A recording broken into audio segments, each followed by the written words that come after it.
Están ustedes viendo las noticias de la noche, no todos los días. Está en Murcia el presidente ejecutivo de Renta 4 Banco. Ha venido a hablar de cómo invertir en un entorno monetario y de crecimiento normalizado.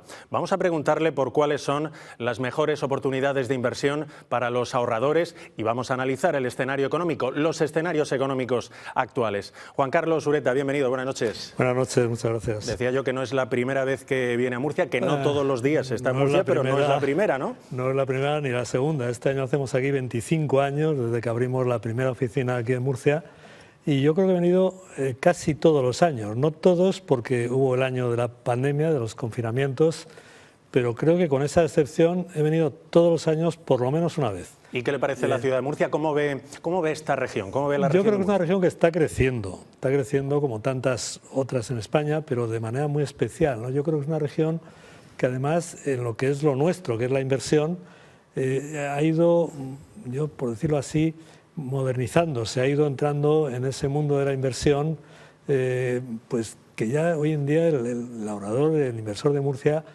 tiene las mismas pautas de comportamiento que pueda tener cualquier inversor europeo, global, está muy abierto a todo. Y la región además se nota muchísimo lo que es la inversión incluso de capital aquí, en la propia región, ¿no? Cómo ha mejorado todo, ya por supuesto el sector agrícola, el sector, todo lo que es hortofrutícola, todo ha ido mejorando y ha ido habiendo inversión, que es lo que nos parece siempre más importante para el desarrollo de cualquier área, ¿no? A corto y medio plazo, ¿dónde pueden colocar su dinero los telespectadores que nos estén viendo, que lo tengan y que quieran invertir?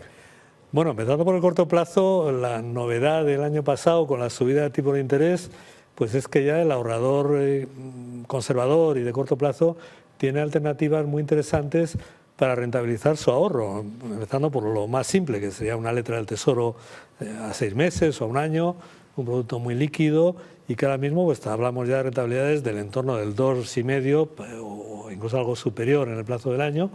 Y yo creo que eso ya es interesante, ¿no? Es algo que no veníamos de muchos años en que el tipo de interés era cero o negativo. Ya ahora en un producto seguro pues tenemos esa alternativa de colocar el ahorro a corto plazo, como digo, ¿no? A algo más de plazo pues tenemos tipos mejores en bonos pues ya sean del Estado, ya sean de empresas de primera línea y también es una opción interesante, ¿no? Para el ahorrador, repito, más conservador, ¿no? Pero siempre a medio plazo nos parece que es muy interesante aconsejar al inversor, al ahorrador, que invierta en temáticas de futuro y que invierta en empresas, en renta variable, ¿no? En lo que se llama la bolsa, ¿no? Pero no solamente en la bolsa, a veces también está la empresa no cotizada, ¿no? Y en temáticas de futuro, en esas megatendencias que van a marcar el futuro, que participe en el futuro de la economía y que obtenga un rendimiento participando en el futuro de la economía. Temáticas como la salud, temáticas como la digitalización en todas sus áreas, seguridad informática, movilidad, coche autónomo, etcétera, etcétera, etcétera, y también en tendencias como es la biotecnología o tendencias como es el agua o el medio ambiente, esas megatendencias que van a marcar el futuro y en las que podemos invertir hoy en compañías que tienen un desarrollo importante, ¿no? Y entonces esa es un poco a largo plazo, ¿no? A corto plazo, como digo, hay opciones más conservadoras, más de renta fija y bueno, yo diría que además esta corrección de los mercados está dando y va a dar oportunidades de invertir, yo diría que de manera muy razonable, a precios muy razonables en compañías que conectan con esas megatendencias y esas temáticas de futuro de la economía. 2022 ha sido un año horrible para invertir en la gran mayoría de fondos de inversión, ¿no? Sin duda. Es así, ¿verdad? Sin duda. 2022 ha sido ese año de cambio, ha cambiado el régimen monetario, ¿no? Empezamos el 2022, por ejemplo, con el Euribor, ¿no? El tipo que marca en Europa, por ejemplo, las hipotecas en el menos 0,5% y lo hemos terminado con el Euribor al 3, algo por ciento, ¿no? Y ese cambio es un cambio muy fuerte y además muy estructural, ¿no? Y eso ha hecho que tanto los activos de renta variable como los bonos, los activos de renta fija, hayan caído de valor, ¿no? Al subir los tipos de interés y eso ha dado lugar a pérdidas, a caídas, yo diría que no pequeñas en ocasiones, de los activos, del patrimonio de ahorro y de activos de las personas, ¿no? De las familias, ¿no? A veces son pérdidas más aparentes que reales, ¿no? Porque por ejemplo, si uno tiene un bono y ese bono le rinde, lo que sea, un 2%, ¿no? Y ese bono cae de precio, cae de valor, porque el tipo de interés ha subido al 4%, eso no quiere decir que hayas perdido dinero, vas a seguir cobrando tu 2% y tu principal a vencimiento. Pero es verdad que hay una sensación de pérdida, ¿no? Y realmente ha sido en ese sentido un año malo, ¿no? Un año complicado. Un año en el que también debo decir que los inversores y ahorradores han entendido bastante bien lo que estaba pasando, no ha habido en ningún momento pánico, este ajuste de los mercados ha sido muy ordenado. Yo creo que incluso se va entendiendo más esa filosofía de invertir a medio o largo plazo, de hacer un patrimonio de ahorro e inversión a medio o largo plazo, y yo creo que eso es muy bueno, ¿no? Porque al final es como hay que afrontar la inversión, ¿no? Yo creo que el dinero de corto plazo es otra cosa, ¿no? El dinero que uno necesita para el día a día es otra cosa. La inversión siempre tiene que ser con horizonte largo. Cada vez que hablamos con economistas aparecen las palabras incertidumbre y preocupaciones, ¿no? ¿Cuáles son las incertidumbres y preocupaciones en este momento? Bueno, yo creo que hemos hablado de que ha habido un cambio en el entorno monetario, ¿no? Veníamos de casi 15 años de eso que se ha llamado el easy money, ¿no? El dinero barato, ¿no? Y eso ha cambiado. El dinero se ha normalizado, el dinero antes era como gratis y ahora de repente pues ya no es gratis y entonces tiene un coste, como ha sido toda la vida, ¿no? Y en ese sentido eso crea como una incertidumbre y un impacto pues un poco también en la economía, ¿no? Y entonces la economía se está ralentizando, ¿no? Y se crea esa combinación de que ahora la financiación es más cara y además la economía crece menos, ¿no? Y eso genera pues lo que estamos viendo, que es a veces una sensación de que el puesto de trabajo corre peligro. Además hay inflación, la inflación castiga también a las familias porque con el mismo dinero pueden comprar menos cosas y todo eso genera esa incertidumbre y además la incertidumbre es mayor todavía en el año de cambio, que ha sido el 2022, ¿no? Y todo eso continúa también en el 2023, ¿no? Realmente es previsible que todo ese ajuste continúe, ¿no? Yo creo que lo único bueno es que se está haciendo, como digo, de manera muy ordenada. Yo creo que en general se está entendiendo que era algo necesario, que no podíamos tener tanta cantidad de dinero muy barato que al final genera inflación. Yo creo que estamos entrando en un mundo más realista y en un mundo más normal, ¿no? Por eso hablamos de un entorno normalizado, ¿no? Entonces, todo eso a corto plazo genera, pues el tener que ajustarse y entonces ya uno no, pues a lo mejor tiene que ajustar un poco los gastos, etcétera. Pero lo bueno es, insisto, que el ajuste está siendo muy ordenado y en la economía real, que es la que interesa y la que interesa a la gente y para la que estamos los mercados financieros también, en la economía real no estamos viendo ni grandes incrementos del paro, no lo estamos viendo, ni estamos viendo tampoco una caída fuerte de la actividad, estamos viendo una caída pero ordenada y suave, y yo creo que eso puede seguir siendo así, ¿no? Hay algunos economistas que hablan de entornos de recesión, incluso un poco son muy negativos, ¿no? No es el caso de Renta 4, no pensamos que vamos a continuar haciendo ese ajuste, no cabe ninguna duda, pero creemos que no tiene por qué ser traumático. Y entonces yo creo que eso es lo que la gente está entendiendo muy bien, ¿no? También muy bien que sí. Pasamos a un entorno en el que las cosas se normalizan, el dinero ya no es tan barato, la financiación tiene un coste, por tanto hay que cuidar bien cuando uno se endeuda para qué lo hace y cómo lo hace y en qué medida lo hace. Pero yo creo que eso es el mundo real y eso es donde estamos yendo, ¿no? Está hablando de la economía real, ¿no? A los ciudadanos comunes nos interesa mucho, nos preocupa la inflación, la pérdida de poder adquisitivo. ¿Qué espera de la inflación? ¿Que siga moderándose? Vamos a ver, la inflación se está moderando. La inflación llegó al 10% en España y en Europa, en Estados Unidos al 9%. Estamos viendo ya cifras del 6%, 5,7% en el caso de España, el último dato. Esa caída ha sido básicamente debida a la caída del petróleo y de otras materias primas, el gas incluso, pese a que todavía tenemos la guerra de Ucrania, y previsiblemente por el lado de materias primas, energía, la inflación va a tender a moderarse, ¿no? Pero es verdad que es difícil que volvamos a inflaciones como las que hemos tenido en los últimos años, del 2% o más bajo, ¿no? ¿Por qué es difícil? Bueno, estamos en una serie de cambios muy importantes, ¿no? Un cambio es el cambio en el coste del dinero, que ya lo hemos comentado. Eso ya sube el coste también en las empresas por la parte financiera, ¿no? Tenemos también todo eso que se ha llamado la desglobalización. Antes muchas compañías invertían, hacían fábricas en China o en otros países lejanos, y se ha visto, precisamente con el COVID, con la pandemia, que no todo se puede fabricar tan lejos, porque llegan cortes de suministro, y entonces se está intentando atraer un poco de producción, por lo menos una parte, más cerca de los mercados de consumo, ¿no? Y eso es más caro también, entonces se fabrica más caro. Incluso en los países que antes eran, entre comillas, fábricas del mundo y que fabricaban muy barato, como es China, pues resulta que ya no, porque también allí se van ajustando los salarios y entonces ya todo se va haciendo. Tenemos también lo que se llama el cuidado medioambiental, el ESG o ASG. Queremos cuidar el medio ambiente, queremos tener una serie de normas también de igualdad, de más empresas más sociales, etcétera. Todo eso tiene un coste, ¿no? Tiene un coste en que realmente las empresas también lo repercuten en los precios, ¿no?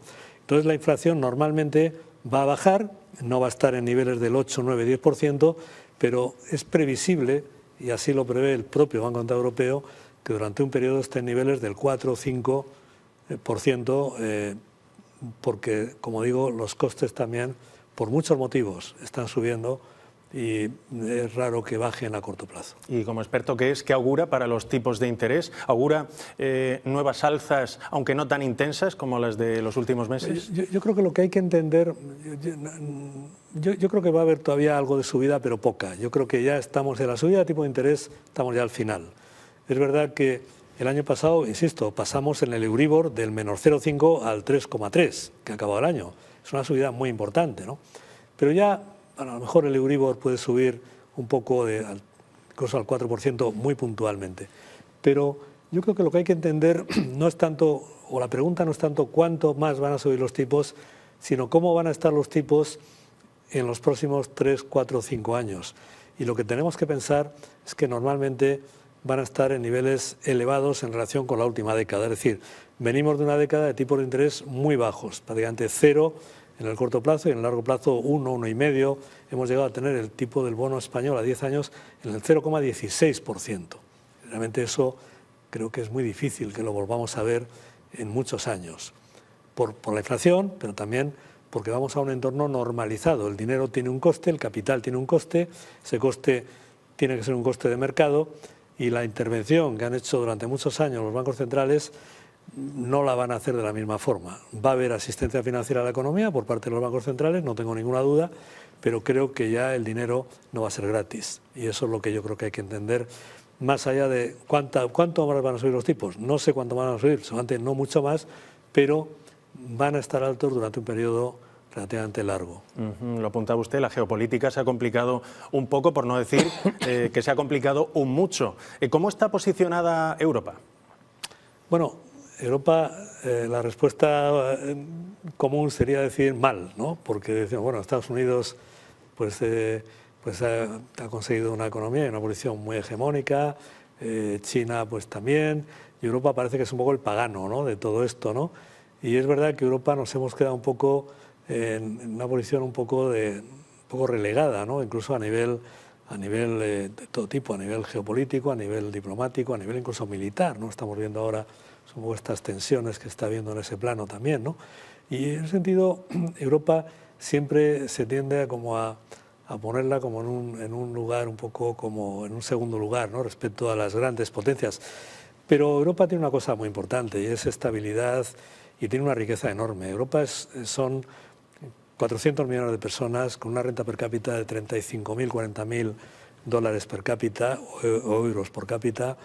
Una zona que, aunque ahora no es así por el tema energético, tradicionalmente es una zona con superávit como zona, con superávit comercial, por tanto que genera ahorro, una zona que tiene sus problemas, no cabe ninguna duda, pero que tiene una moneda única, el euro, y por tanto es una zona que tiene una riqueza muy importante, ¿no? Si un poco el símil sería esa familia que ha sido muy rica y mantiene mucha riqueza, y es verdad que ya no crece como las demás o tal, pero que mantiene ahí un acervo, por decir así, no solo cultural, sino también económico muy importante, con empresas importantísimas. Es verdad que no tenemos las grandes tecnológicas, pero tenemos las grandes empresas de lujo, tenemos las grandes empresas farmacéuticas del mundo y biotecnológicas del mundo, tenemos las grandes empresas de alimentación del mundo, ahí están los Nestlé, los Danone, etcétera. Tenemos muchas cosas muy importantes, ¿no? Es verdad que luego Europa tiene la asignatura pendiente de ser de verdad una sola Europa y no muchas Europas como es ahora, ¿no? Pero bueno, es un proceso que llevará su tiempo, pero creo que se hará, ¿no? Además, se cumplen precisamente este año 30 de la puesta en marcha del mercado único europeo, ¿no? Habría que renovar el compromiso con la integración europea con pilares como este, como el del mercado único. Sin duda, porque además yo creo que el proyecto europeo no pasa por su mejor momento, debo decirlo, ¿no? Las cosas buenas son las que son, pero las malas también. Y el proyecto europeo ahora mismo, el entusiasmo que provocaba el proyecto europeo, por ejemplo, cuando España entró en los años 80, en el 86, ¿no? O que lo provocó con la entrada en vigor del euro, el año ya 99, 2000 y siguientes, ¿no? Lamentablemente hoy no, hay una cierta euroescepticismo, ¿no? En la gente y más aún en las élites, ¿no? en los dirigentes, ¿no? Yo creo que a veces quizá pues hemos visto errores en Europa, ¿no? Quizá el error energético es no muy claro, que tuvo la canciller Merkel en su día. Entregar la energía europea a Rusia no fue una buena idea y realmente hemos visto esos fallos y un poco la gente está un poco también como frustrada, ¿no? Y sin duda hay que volver a recuperar los pilares de ese entusiasmo. Yo creo que hoy en día Europa necesitaría un liderazgo que lamentablemente hoy por hoy no tiene, potente y fuerte como fue el liderazgo de los padres de Europa, ¿no? de toda aquella generación que hubo, no solamente ya los Monet, etcétera, sino un poco también, o Schuman o tal, sino también un poco por lo que fueron los líderes ya posteriores que hacen que hacen luego lo que es el euro, etcétera. Yo creo que eso, pues hoy en día no tenemos líderes de ese calado, lamentablemente. Y la última, ¿qué piensa cuando algunos políticos y no políticos hablan de ustedes o ven a personas como ustedes que se dedican a la banca como seres despiadados, seres sin escrúpulos? En fin, ¿qué piensa de estas personas? Bueno, es fácil meterse con la banca, ¿no? Meterse con las finanzas, es fácil hacer populismo a costa del mundo financiero, ¿no?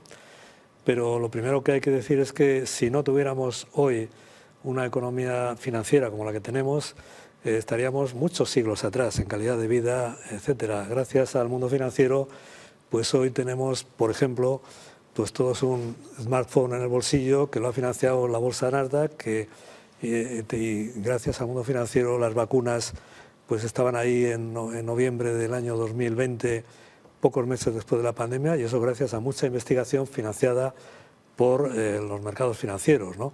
Gracias al mundo financiero el mundo progresa y las personas viven mejor, ¿no?